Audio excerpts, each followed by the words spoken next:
memang pasti akan ada perubahan ketika masih kecil, dewasa, besar, dan kemudian tua, itu kan pasti ada perbedaan yang signifikan.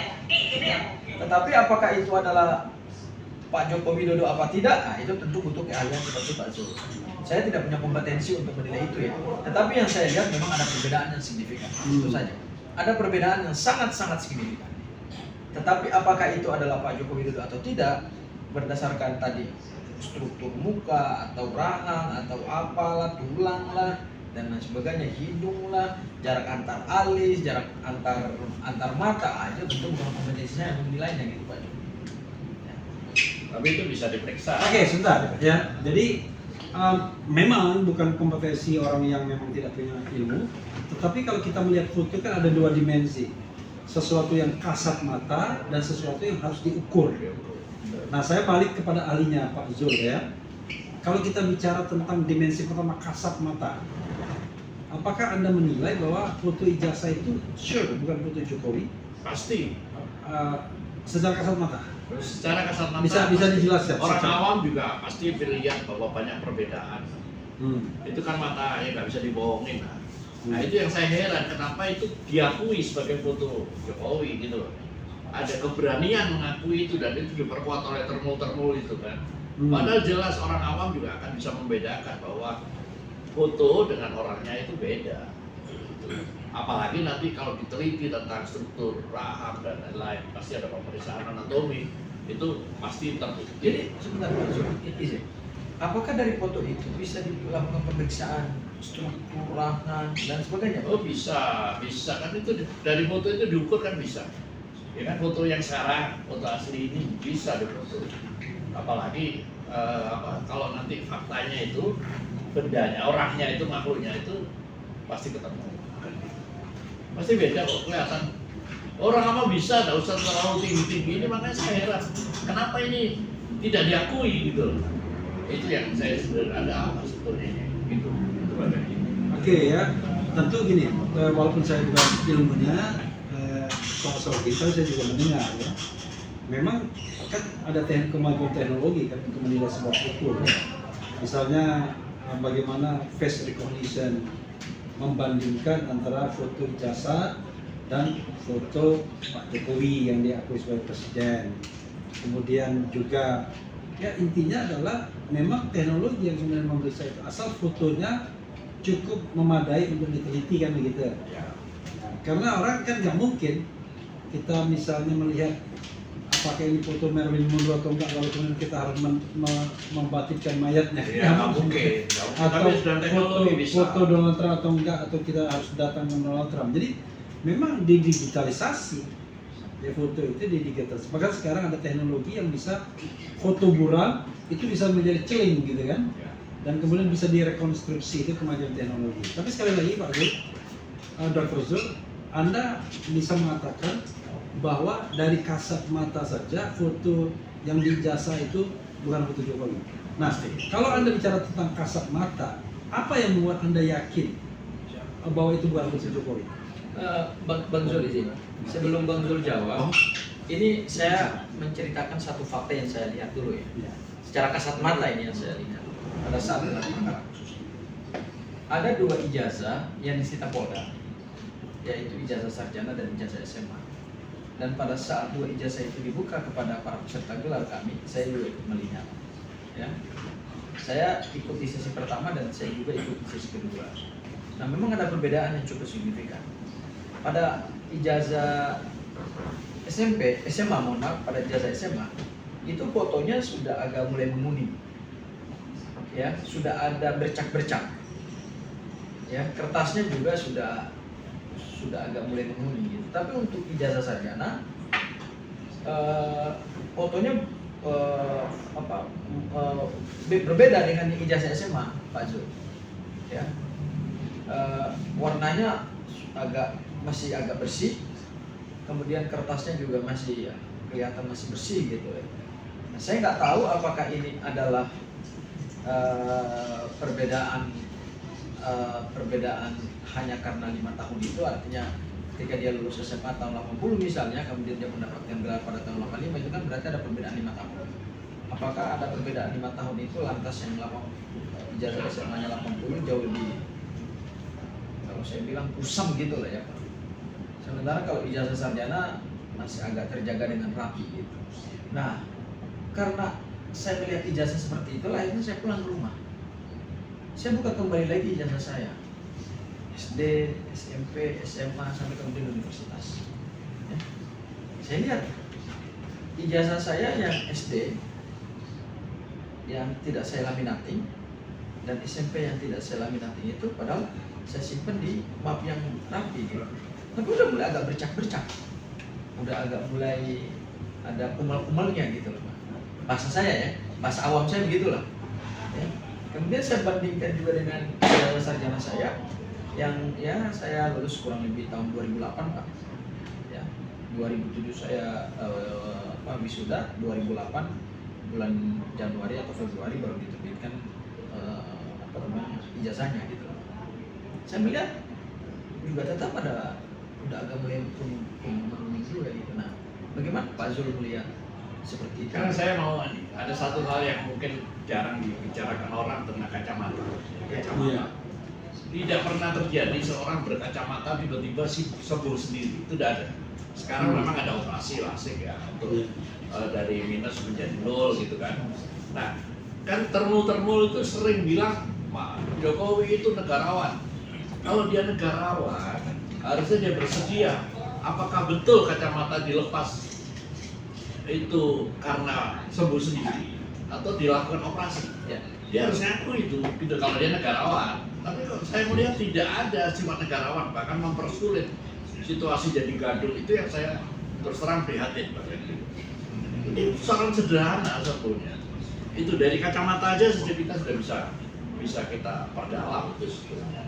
Tidak ada orang berkacamata sembuh sendiri, itu tidak. Saya berkacamata mulai SMP itu. Dan saya tidak melakukan operasi, ya tetap aja berkacamata, bahkan nambah. Minus saya nambah gitu. Iya, Dr. Zul ya. Itu juga termasuk hal yang signifikan itu ya, Iya. Pak Zul ya, bahwa terhadap orang yang kacamata. Saya kacamata itu Pak Zul setelah lulus. Saya SMP sudah berkacamata. Saya SMP berkacamata, terus SMA nambah dari 2,5, sekarang saya 7,5 karena saya tidak melakukan operasi. Tapi ada beberapa koreksi, kita operasi koreksi menjadi 0. Tapi kan harus ada tindakan medis, tidak Iya. bisa berkurang sedikit. Berarti menurut Pak Zul dari sisi ilmu kedokteran, ya, tidak lazim orang yang dulunya berkacamata tiba-tiba sembuh sendiri. tiba-tiba sembuh sendiri tanpa operasi. Tidak ada. Kalaupun dengan operasi bisa sembuh juga Pak. Ya bisa, tapi kan ada catatan medisnya, kapan dia operasi, di mana dia operasi. Itu yang saya tuntut sebagai sifat negarawan itu. Kenapa sih mempersulit gitu? Dr. Zul gini, kita jangan menuntut. Ya. Kalau kita menuntut nanti kita tidak bisa membuktikan kan. Ya. Emang apa urusannya saya harus mereview semua record kesehatan dan lain sebagainya, itu malah kita keliru jadinya kan. Nah bukan Bang Refli, saya terganggu itu dengan Enggak, maksud saya begini. ya terganggu itu dengan kata-kata negarawan. Pak Jokowi Enggak. negarawan gitu. Gini. Kita tidak boleh terjebak pada hal seperti itu. Soal klaim negarawan, kita fokus saja pada membuktikan. Kan saya tadi bertanya, kalau Anda yakin bahwa ijazah itu fotonya bukan Jokowi, coba sebutkan apa saja unsur-unsur yang menyebabkan itu bukan Jokowi. Itu Anda harus jawab, itu aja. Ya. Perkara kemudian soal keyakinannya sampai seberapa persen, kita serahkan pada pemirsa. Gitu. Gak usah nuntut Pak Jokowi lah, karena Pak Jokowi nggak bisa dituntut juga sekarang, ya kan? Disuruh Saya tadi sih bilang menunjukkan iya, ijazahnya dengan dia orang apa, awam aja lihat apalagi kan, perbedaannya track record kan. kesehatannya. Silakan. Bentuk bibir, kacamata, ya kan kalau kumis bisa dicukur lah. Bentuk bibir ini tebal, telinga, jarak telinga itu kan kelihatan. Beda jauh. Itu yang secara Enggak, begini, itu nggak bisa berubah itu. Pak Zul, saya tidak ingin Anda mengklaim ya kan. Misalnya jarak telinga dan lain sebagainya. Apakah Anda pernah membandingkan foto Pak Jokowi dan foto Joko Widodo? Foto ijazah sama Oh foto- pernah. Pernah. Saya buat itu Nah. pernah. Saya bandingkan memang Ya, ketika Anda ada membandingkan perbedaan. itu apa saja yang Anda bandingkan biar ada pertanggungjawabannya kita. jarak mata. Oke, jarak mata satu. terus berkacamata, bentuk telinga, Ya. bentuk bibir, Oke. itu beda semua. Oke, apa lagi? Udah itu aja cukup. Saya 3 plus aja udah cukup, nggak usah terlalu Oke. banyak. Enggak. Saya bukan soal- Perbedaan 3 plus itu udah cukup. saya tidak ingin mengatakan tidak terlalu banyak, tapi Anda paling tidak pernah membandingkan Iya. satu jarak antar mata, Hmm. ya, Bentuk bibir, bentuk bibir, kacamata yang tiba-tiba lepas, itu tuh nggak bisa, itu spekulatif, karena itu kan nanti telinga. gitu. Ya, itu. Karena saya almarhumah kakak perempuan saya dulu pernah berkacamata dan kemudian tidak pernah berkacamata lagi, walaupun memang Itu bisa ya. ya saya nggak tahu, tapi dia pernah begitu. Ya, tapi memang tidak tinggi persen. Tapi maksud saya jangan kita berkutat pada hal-hal yang spekulatif. Misalnya dulu kacamata sekarang enggak. Tapi kalau misalnya yang absolut saja, yang Ya, absolut saya Iya. saya udah pernah bandingkan itu jarak mata, Ya. ya kan. Terus ini bentuk bibir, ya, bentuk telinga, ya, itu sudah memang beda. ya. Termasuk rambut juga itu absolut juga. Waktu kalau kita misalnya semua melihat foto Jokowi itu rambutnya rata-rata tipis, hampir semuanya tipis rambutnya, nggak pernah gondrong. Kemudian ada yang gondrong belah tengah, itu juga patut dicurigai, itu berbeda, ya. Kumis juga begitu sebenarnya. Kalau misalnya kita menemukan dua versi, ada yang berkumis, ada yang tidak, sama-sama masa muda, ya kan? Saya kira juga ada juga masalah, ya kan?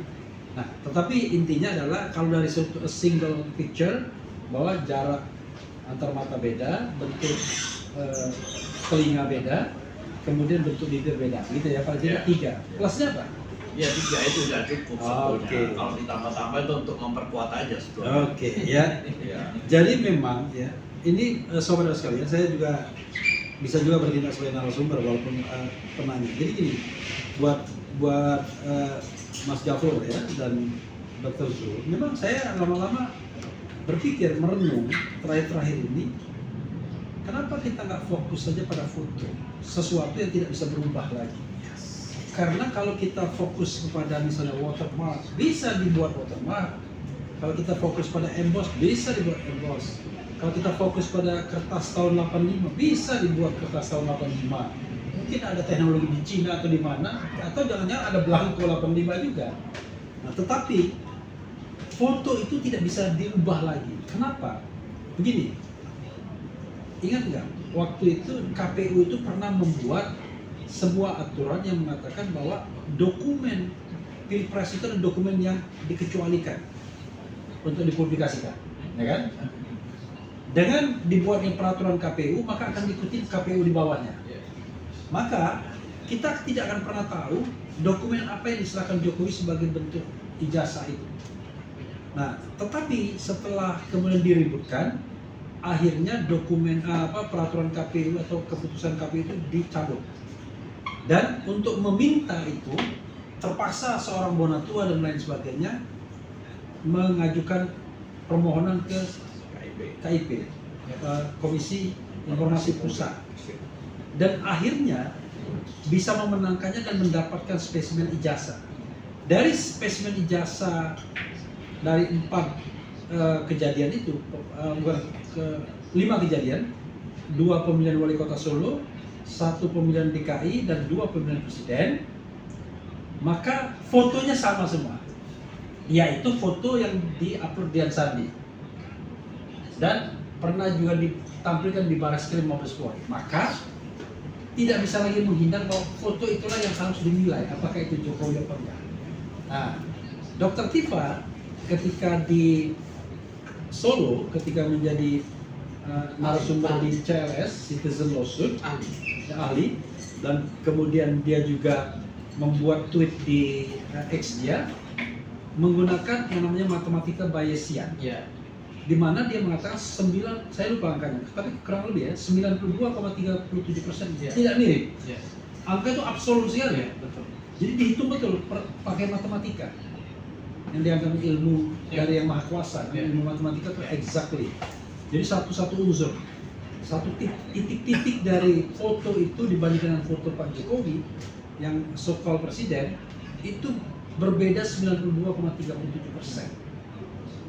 Sehingga dari situ saja kemudian kalau kita bicara keaslian ijazah kan harus 100%. Satu saja yang tidak kompatibel, yang tidak original, maka gugur semuanya. Mau ada embossnya, mau ada watermarknya, Ya. mau ada carbon datingnya yang memang tahun 85, tapi begitu fotonya tidak lolos, selesai. Nah, kenapa orang seperti Dr. Zul tidak mengatakan itu terus-menerus sebagai orang yang concern pada foto bentuk rahang, bentuk macam-macam, bentuk hidung dan lain sebagainya, sehingga dengan satu itu saja kita sudah selesai. The game is over, should be over. Silakan Dr. Zul. Saya jujur aja tidak suka dan kegaduhan karena ijazah ini. Banyak persoalan-persoalan lain yang seharusnya dibicarakan. Satu hal yang menurut saya, ini kan dia ngaku sebagai alumni Fakultas Kehutanan, ya, kehutanan. Secara otomatis kalau dia jadi presiden, dia akan bekerja masalah-masalah hutan yang dia kerjakan, bukan infrastruktur. Itu yang membuat saya aneh. Ya kan? Dia ngaku dari Fakultas Kehutanan, tapi dalam praktek dia sebagai presiden tidak pernah dia menyentuh masalah kehutanan. Itu juga buat saya tanda tanya gitu. Makanya, tapi saya tidak mau masuk dalam kegaduhan itu, Bang Refli. Saya pernah di panel di satu televisi, ya kan, berhadapan dengan termul itu. Jujur aja saya malu sendiri saya. Gitu. Jawaban-jawaban meng-counter apa yang saya temukan termasuk anatomi dari wajah itu. Di counter padahal jadi dia counternya tuh cari kesalahan dari narasumber gitu loh. Iya toh, bukan mencari fakta. Itu yang membuat saya nggak mau masuk ke dalam arena itu sebenarnya, Pak Refli. Kira-kira itu jawaban. Ini Dr. Zul ini terpaksa saya marahin walaupun lebih senior. Anda bilang tidak mau gaduh, tapi Anda udah bikin gaduh.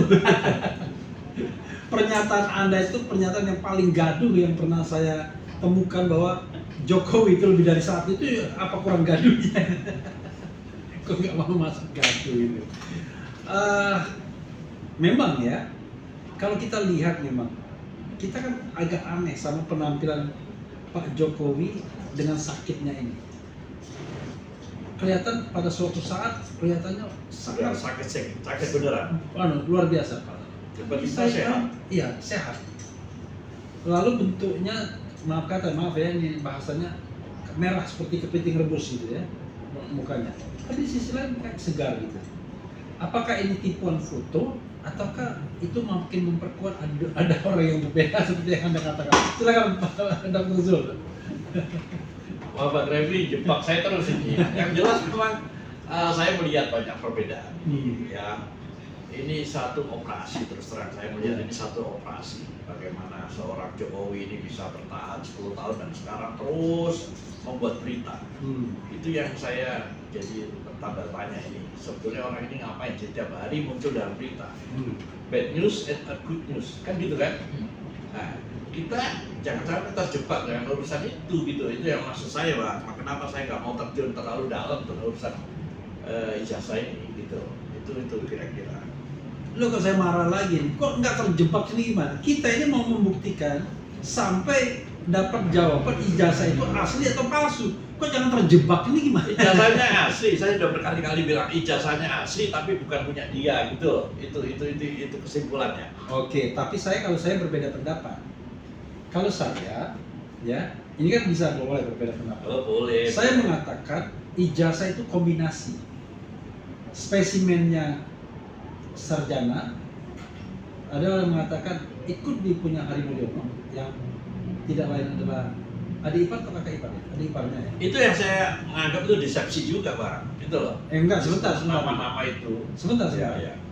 It could be possible spesimennya adalah Hari Mulyono, ya. Lalu kemudian di copy, ya kan, sedemikian rupa untuk spesimennya. Lalu ditambahin nama Joko Widodo di situ karena memang ada Joko Widodo, tapi lalu ditempel foto yang baru. Nah, foto itulah yang kemudian akhirnya tidak kena lintasan stempel. Kan gitu. Maka kalau misalnya Bang Zul, Dr. Zul, kalau itu asli ijazahnya yaitu milik Joko Widodo yang bukan presiden, maka tidak ada masalah di ijazah tersebut. Sama sekali tidak ada masalah. Nah, ini kan ditemukan ada masalah di embossnya, di watermarknya, kemudian di apa-apanya gitu. Dan enggan untuk ditunjukkan, termasuk juga lintasan stempel merahnya misalnya. Jadi kalau misalnya dikatakan ijazahnya asli, orangnya palsu, rasanya tidak begitu juga rasanya. Jadi itu sudah, apalagi Mas Roy menemukan bahwa setelah di error level analysis, memang source awalnya itu kacau, nggak bisa kebaca. Terlihat bahwa dokumen itu banyak editannya. Itu yang saya pahami dari mengikuti kasus ini. Jadi maksud saya, hati-hati juga kita bikin statement ijazahnya asli, orangnya palsu. Belum tentu, ijazahnya bisa juga palsu, ya kan? Orangnya Palsu juga. I don't know exactly, ya kan? Maksudnya gini, kalau Anda bilang orangnya palsu, yang Anda maksudkan orangnya palsu itu bahwa Joko Widodo bukan, lalu yang asli yang mana Joko Widodo itu? Kan nanti orang bertanya gitu loh. Saya sebenarnya punya informasi tentang Joko Widodo itu di mana, itu sudah ada. Tapi kan perlu nanti, makanya saya menunggu setelah persidangan karena beberapa saksi itu hanya mau muncul di persidangan. Okay. Nah, saya melihat ini langkah-langkah bahwa apa yang namanya kemarin ini apa ini RJ ya, Restoratif Justice. Saya sorry kalau saya kurang fasih mengatakan bahasa-bahasa hukum ya. Itu hanya cara untuk menghindari persidangan karena ada beberapa saksi yang sudah menyatakan saya akan datang di saksi, akan saya buka semuanya gitu. Ini juga yang perlu Anda sampaikan gitu loh. Ya. Jadi ini Saksi akan datang. Oh, dia dipanggil aja nggak pernah di BAP gimana? Bukan saksi dari pihak kita. oh, Sudah boleh, siap. boleh. Ya, Jadi ya, itulah namanya saksi tambahan. itu. Iya. Saksi meringankan dari sisi kita itu bisa saksi yang Disusulkan. diminta keterangannya atau diminta kesaksiannya pada saat berita acara pemeriksaan pada tahap penyidikan, Ya. dan pada saat nanti naik ke tahap persidangan Ya. kita boleh juga mengajukan Ya. saksi. Ya itulah yang namanya tiba-tiba ada Ya, saksi mahkota itu atau apa gitu. ada saksi-saksi yang Ya. datang dengan keterangan yang bisa Ya, bombastis, mengagetkan. mengagetkan Cuma- gitu. Cuma kan kadang-kadang Dr. Zul ini kan kadang-kadang bombastis juga ngomongnya. Saya sudah mendengar ada saksi saya akan buka dan lain sebagainya. Emang siapa yang mau buka itu yang langsung? Kan bukannya orang-orang tersebut sudah orang-orang yang beredar semua. Enggak, ada yang tidak perlu beredar. Ada ya? Ada yang belum Tapi beredar. begini Bang Oke, Refli, oke. terkait dengan saksi ya. Iya. Memang menurut saya saksi-saksi ini jangan muncul dulu. Karena kalau saksi-saksi ini muncul, pertama yang terjadi bisa diintimidasi. Kemudian yang kedua, kalau diintimidasi bisa berubah pikiran. Ya. Dan yang ketiga, tentu keterangannya tidak disampaikan lagi di pengadilan. Ya.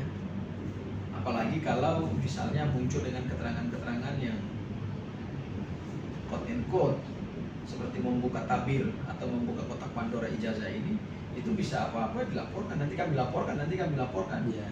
Mainnya kan LP kan gitu Pak. Orang bisa takut Lama-lama juga. lapor semua ya. Lama-lama terlapor. Hanya kuncinya begini Bang Zul. Kalau pada akhirnya memang kita punya saksi seperti itu, menurut saya secara hukum nanti saja disimpan Oh iya, pasti untuk dihadirkan di persidangan. Sudah. Karena keterangan orang dalam persidangan itu tidak bisa kemudian disebut sebagai atau keterangan yang dari situ kemudian bisa dipidana. Ya, di muka persidangan. Ya, karena keterangan itu disampaikan di muka persidangan. Kalau kemudian dia disebut keterangan palsu, ya tentu harus dihadirkan keterangan yang bukan palsunya gitu. Tapi ketika dia menyampaikan keterangan itu di hadapan